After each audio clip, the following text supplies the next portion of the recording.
பிரணவ பொருளே, விநாயக பெருமானே, உங்கள் திருவடிகளுக்கு என் அன்பு வணக்கம். நல்லிசை செல்வரான நாரதருக்கு நல்வாழ்த்துக்கள். எம்மை அழைத்த காரணம்? புண்ணிய நதியாக விளங்கிய பொன்னி அகத்தியரிடம் சற்று வாய்ப்புடுக்காக பேசியிருக்கிறார். அதன் காரணமாக பூமண்டலத்தில் ஆறாக ஓடிக்கொண்டிருந்த அவளை அகத்தியர் தன் கமண்டலத்திற்குள் அடைத்து வைத்திருக்கிறார். அடக்கத்துடன் நடக்க வேண்டிய பெண்கள் அத்துமீறி பேசினால் பெரியவர்கள் கண்டித்து தண்டனை கொடுக்கத்தானே செய்வார்கள். உண்மைதான். ஆனால் ஆறில்லா ஊருக்கு அழகு பாழ் என்பார்கள். அப்படி இருக்க இந்த தமிழகத்தில் ஓட வேண்டிய நதியை தன் சொந்த காரணத்திற்காக அடைத்து வைத்து விட்டால் இந்த மண்ணில் வாழ வேண்டிய உயிர்கள் எல்லாம் என்ன ஆவது? அப்பப்பா, இது பெரும் பிரச்சனை, மாபெரும் பிரச்சனை. இதற்கு தாங்கள் தான் நீதி வழங்க வேண்டும். சரி, இதற்காக நான் என்ன செய்ய வேண்டும்? எதற்கும் முன்னின்று நல்வழி காட்டும் தாங்களே இதற்கும் பொறுப்பேற்று ஒரு வழி காட்ட வேண்டும். எப்படி? அகத்தியர் கமண்டலத்தில் அடைத்து வைத்திருக்கும் அந்த பொன்னி நதியை நிரந்தரமாக தேக்கி நிறுத்தி விடாமல் மீண்டும் இந்த மண்ணிலே ஓட விட்டு பொன் விளையும் பூமியாக்க வேண்டும். அதாவது அகத்தியரின் கமண்டலத்தில் உள்ள நீரை கவிழ்த்து விட வேண்டும். அவ்வளவுதான். அதை செய்தால் போதும். இதோ இப்பொழுதே புறப்படுகிறேன். நாராயண்.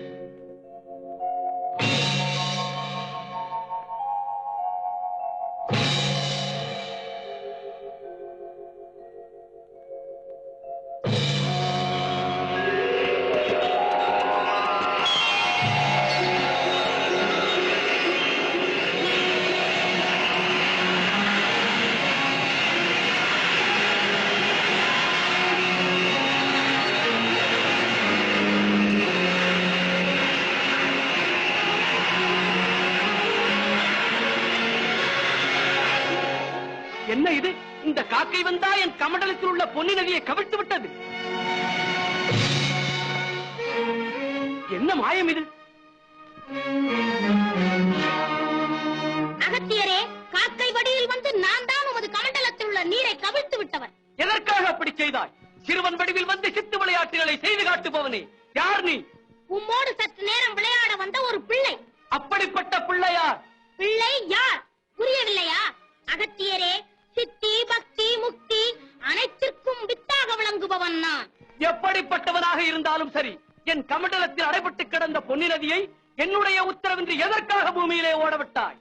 நீண்டு ஓட வேண்டிய நீரை நீர் எதற்காக கமண்டலத்தில் அடைத்து வைத்தீர்? அடைத்து வைத்தது என் சொந்த பிரச்சனை. ஓடவிட்டது பொது பிரச்சனை. சிறுவனே, என் கோபத்திற்கு ஆளாக போகிறாய் நீ. உங்கள் கோபம் சாபம் எல்லாம் என்னை ஒன்றும் செய்து விடாது. நீ என்ன உமையொரு வாகனாக விளங்கும் ஈசனுக்கும் முதல்வனோ? அப்படித்தான் வைத்துக் கொள்ளுங்களேன். வீண் வாதமா செய்கிறாய்?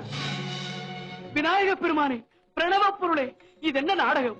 சரி, குட்ட வந்ததை ஏன் நிறுத்தி விட்டீர்கள்? குட்டுப்பட்டாலும் தமிழ் எழுதும் தவசீலர் கையால் குட்டுப்பட வேண்டும். குட்டுங்கள். ஐயோ, அபச்சாரம், அபச்சாரம். நான் உங்களை குட்டுவதா? என்ன அகத்தியரே, என்னை குட்ட வந்து தங்கள் தலையிலேயே குட்டிக் கொண்டீர்?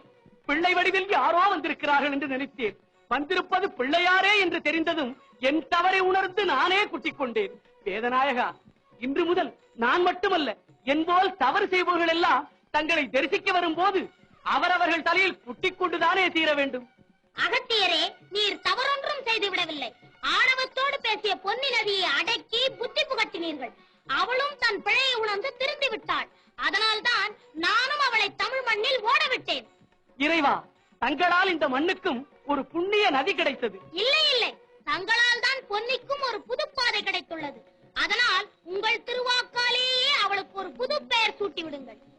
பெருமானே, தாங்களே காக்கை வடிவில் வந்து என் கமண்டலத்தில் உள்ள பொன்னி நதியை கவிழ்த்து அதன் காரணமாக அந்த நீர் விரிந்து ஓடியதால் இன்று முதல் காவிரி என்று பெயர் பெற்று செழிப்போடு விளங்கட்டும்.